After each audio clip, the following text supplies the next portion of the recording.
Let's begin with a quiet confession.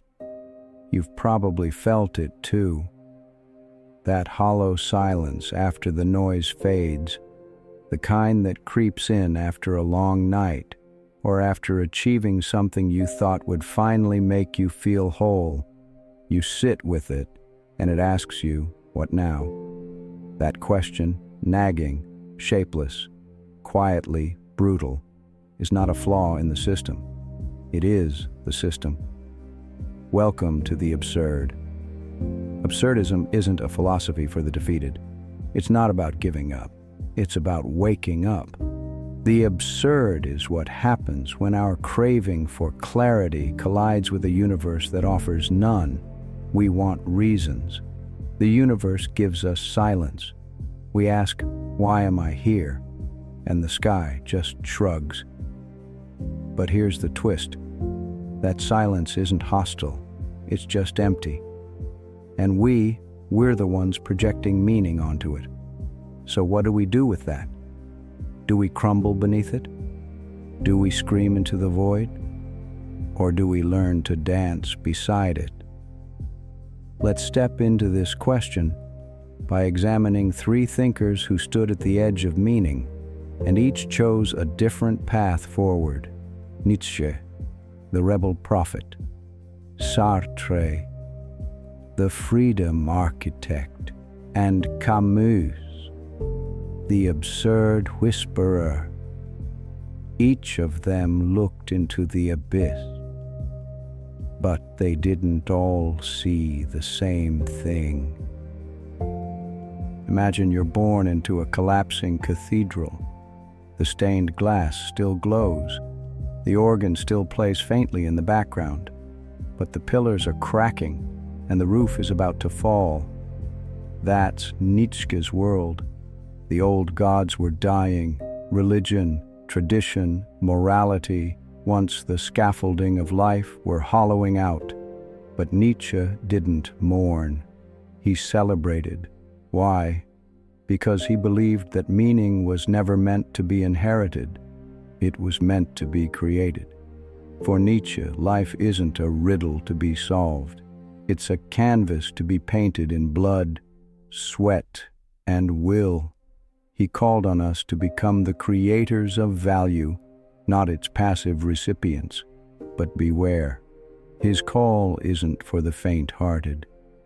To live without ready-made meaning is to walk a tightrope over the abyss and become your own anchor. Where Nietzsche struck with fire, Sartre sliced with logic. He saw a world where humans are condemned to be free, thrown into existence without a blueprint, but with complete responsibility for who they become.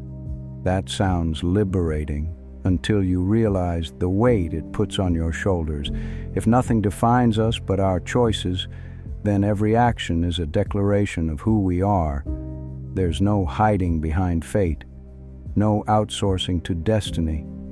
It's you, always you. Sartre didn't deny the absurd. He just believed that freedom could stretch over it like a bridge. But here's the paradox.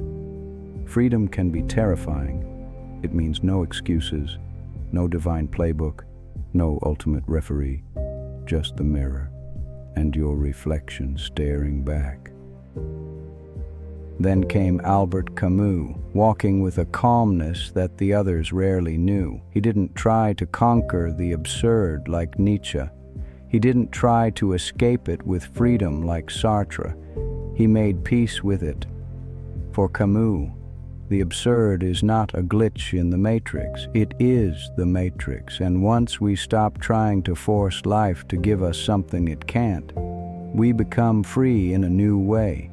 Free to rebel, not by escaping life's lack of meaning, but by embracing it fully and living anyway. He imagined a man condemned to push a boulder up a hill forever, and he said, radically, we must imagine him happy, because meaning isn't given, it's experienced, not in cosmic answers. but in the raw act of living deeply, to love, to create, to laugh in the face of emptiness. That's Camus' rebellion, and maybe it's ours too. If life has no pre-written meaning, why get out of bed? Why build, strive, love, struggle? Because we are the authors now. The universe may not care, but that doesn't mean we don't. Meaning isn't a treasure buried beneath the surface of existence. It's the pattern we carve into it with our choices. You don't find meaning, you generate it. Every time you show up for someone, every time you create something true, every time you keep going, when nothing outside tells you to, you're doing it. You're pushing the boulder, and that, somehow, is enough. So how do we live with this? Not just intellectually, but practically. Here are 3 insights, not solutions, but orientations to carry with you. 1. Trade certainty for curiosity. The desire for ultimate answers is understandable, but it can paralyze. Replace what's the right way to live with what's a real way to live right now. Curiosity moves, certainty freezes. 2. Make peace with chaos. Life is not a puzzle to complete. It's a dance with unpredictability. You don't need to figure it all out before you act. You just need to act with sincerity and adjust as you go. 3. Find micro-meanings. In a world without ultimate meaning, the local becomes sacred. The touch of a friend's hand, the rhythm of your breath during a long walk, the fire in your chest when you create something no one asked for. These are not illusions. They are anchors, and they're enough. So yes, life has no inherent meaning, but that's not a void. It's a blank page. It means we are not defined. We are unfolding. There's no final answer coming, and that's the answer, because in the absence of cosmic instructions, you get to be the author of your own becoming, not because it's easy, not because it's comfortable, but because it's true. So here's a question to sit with as you walk away from this video. If life has no fixed meaning, what kind of meaning are you choosing to create today? We'd love to hear your reflections. How do you relate to the absurd?